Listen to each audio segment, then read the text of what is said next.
Bakit, Nay? Totoo naman, di ba? Pag-aalis kayo ni Kylie, kayong dalawa lang. Iniiwanan niyo ako sa bahay.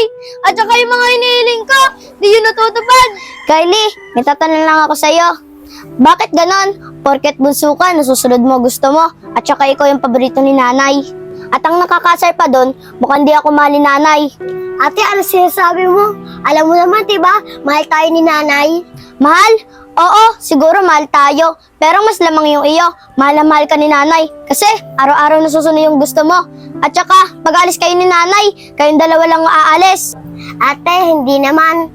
Pag umaalis kami ni nanay, mahalaga yung pinupuntahan namin na hindi ka pwede sumama. Dahil po sinasabi, alam ko ikaw lang mahal ni nanay. Sige na, magsasayang na ako, diyan ka na.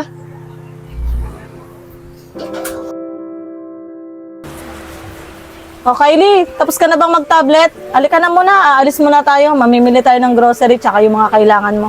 Sige po, Nay, tatabi ko lang po to. O Irish, halika na muna rito. Ikaw na munang bahala dito sa bahay at aalis kami ni Kylie ha. Mag-asikaso ka na muna dito. Sige po, Nay, ako na pong bahala dito sa bahay. O nga po pala, Nay, kailan niyo po ako bibilan ng cellphone? Kasi po, lahat pa ng mga kaibigan ko, may cellphone na. Ako na lang po, wala.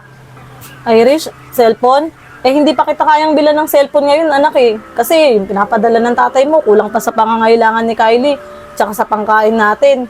Eh, ba't po, Nay? Si Kylie po, nabilan yung tablet. Ang tagal ko na pong hiling magka-cellphone, di ko po maibigay.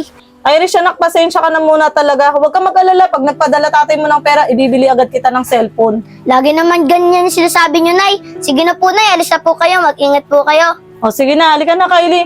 Ikaw nang bahala dito sa bahay ah.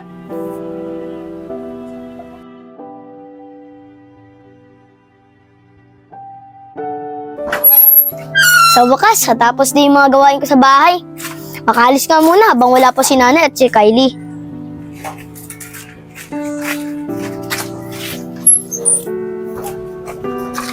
Ay, si Ate Angel. Makausap nga. Ate Angel! Pwede ba kita makausap? Oo naman, Irish. O bakit? Anong kailangan natin pag-usapan?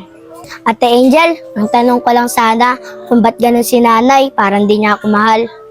Ano ka ba, Irish? Bakit mo naman natanong yan? Ano pa bang masasagot natin? Siyempre, mahal ka ng nanay mo. Ano, ate, mahal? Mukhang hindi nga ako mahal ni nanay. Kasi, pag-aalis silang dalawa ni Kylie, si Kylie lang ang kasama. At saka yung hinihiling kong cellphone, di niya mabili. Si Kylie lang ang nabilan niya, tablet pa. Ah, nagtatampo ka. Huwag kang magtampo, Irish. Baka kasi, mas importante lang yung pangangailangan ni Kylie kaysa sa cellphone mo. Basta, Irish, lagi mong tatandaan, mahal ka ng nanay mo. Pati na rin si Kylie, mahal kayong dalawa ng nanay mo. Ah, sana nga po, ate. Totoo yung sinasabi niyo na mahal ako ni nanay. Ah, sige po, Ate Angel, alis na po ako. Maraming salamat po ulit sa sinabi niyo.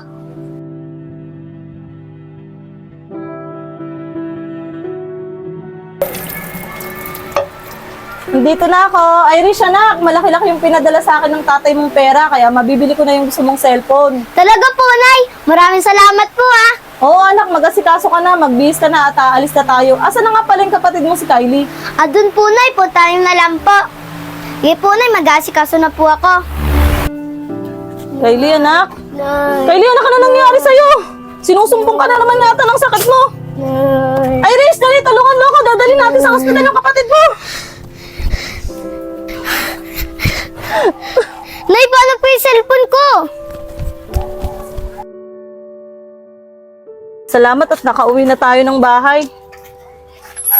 Kylie anak, okay na ba yung pakiramdam mo? Hindi ka na ba nahihirapan? Opo, Nay. Okay na po yung pakiramdam ko. O sige, magpahinga ka na muna dyan. Mahiga ka muna dyan. Ano, Nay? Nasaan na yung pinangako niyong cellphone? Puro na si Kylie iniintindi niyo. Kahit kailan, Nay, di yun nabigay yung gusto ko. Siguro di niya na ako mahal, no? Puro na si Kylie, di niya na ako mahal. Ano Irish? Anong hindi kita mahal? Alam mo ba yung pinagsasabi mo? Di ba nakita mo naman yung sitwasyon ng kapatid mo kanina? Mas uunahin pa ba natin niya kaysa sa kalagayan ng kapatid mo? Bakit, Nay? Totoo naman, di ba? Pag-aalis kayo ni Kylie, kayong dalawa lang. Iniiwanan niyo ako sa bahay. At saka yung mga hinihiling ko, di yun natutupad. Kaya alam ko, Nay, na hindi niyo ako mahal. Ano Irish? Kung alam mo lang ang nangyayari sa amin ng kapatid mo. Oo, aminado ako na hindi ka namin nasasama at di ko nabibigay lahat ng gusto mo. Pero alam mo ba yung sitwasyon ng kapatid mo? May malalang sakit ang kapatid mo, hindi ko lang sinasabi sa'yo. At alam mo ba, Irish, anak, nasa tuwing umaalis kami ni Kylie, hindi kami namamasyal. Dinadala ko siya sa ospital dahil lagi siyang may regular check-up para gumaling ang kapatid mo. Sana nga masigla na lang ang kapatid mo kagaya mo na walang sakit na nararamdaman, na gusto lang magpabili ng gusto niya. Eh di na, sana sinabi yun nung una. Para di ko pinili sa inyo yung mga gusto kong bilhin. Na may sakit pala yung kapatid ko. Oo, Irish, anak, nagkamali ako. Na hindi namin pinaalam sa'yo na may sakit na kapatid mo kasi ayoko mag-alala ka. Kaya sana, Irish, anak, mapatawad mo ako. At wag mong iisipin na hindi ka namin mahal. Talagang may mabigat na problema lang pinagdadaanan ng pamilya natin ngayon. Nay, sana rin po patawad niyo ako. Nagkamali po ako sa mga sinabi ko sa inyo. Nay, patawad po. Sa'yo din, Kylie. Pasensya ka na. Di ko kasi alam, may malubha ka pala sakit. Oo ate, pinapatawad na kita. At saka sana mapatawad mo kami ni nanay sa mga ginawa namin. Nanilihin namin sa'yo na may sakit ako. Kasi nga, Irish, ayaw naming mag-alala ka. Pwede ko ba kayong mayakap, mga anak? Oo naman, nay.